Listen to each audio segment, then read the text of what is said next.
Good morning, students. Myself, Charu Mahajan, your computer teacher.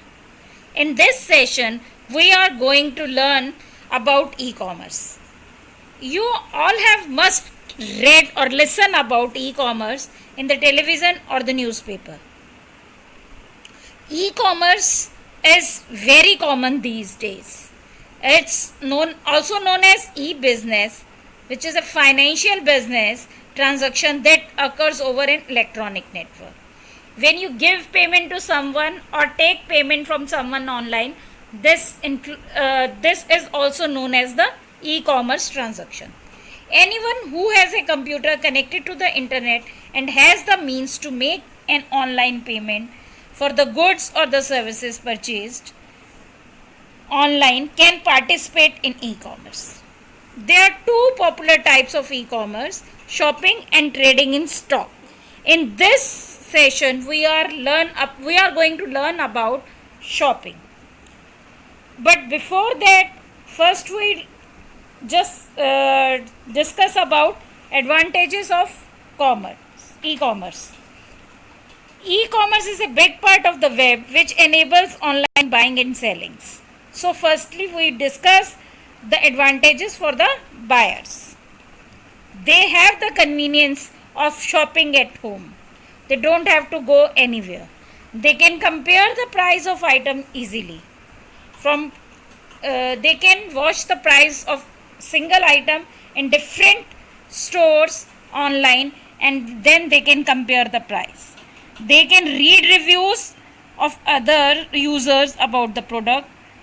Doorstep delivery of the desired goods and the services. You don't have to go to collect the goods anywhere.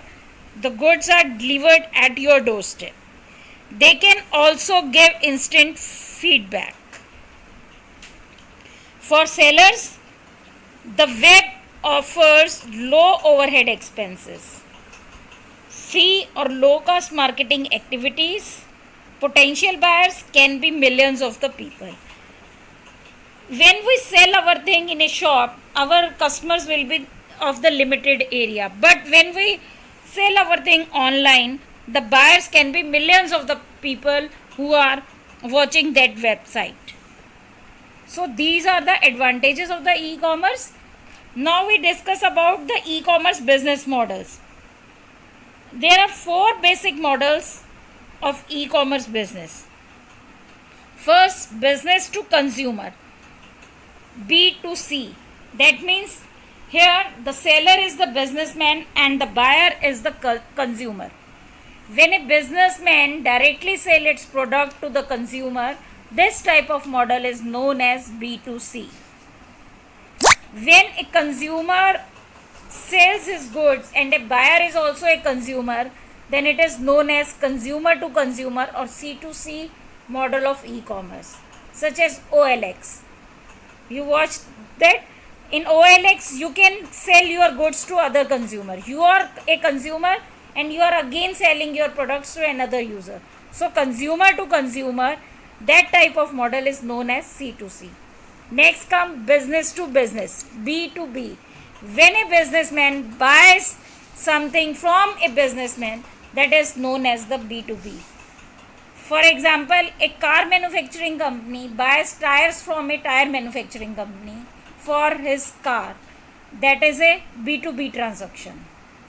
Because without tire, car cannot be run on the roads. So he has to buy the tires from a tire manufacturing company.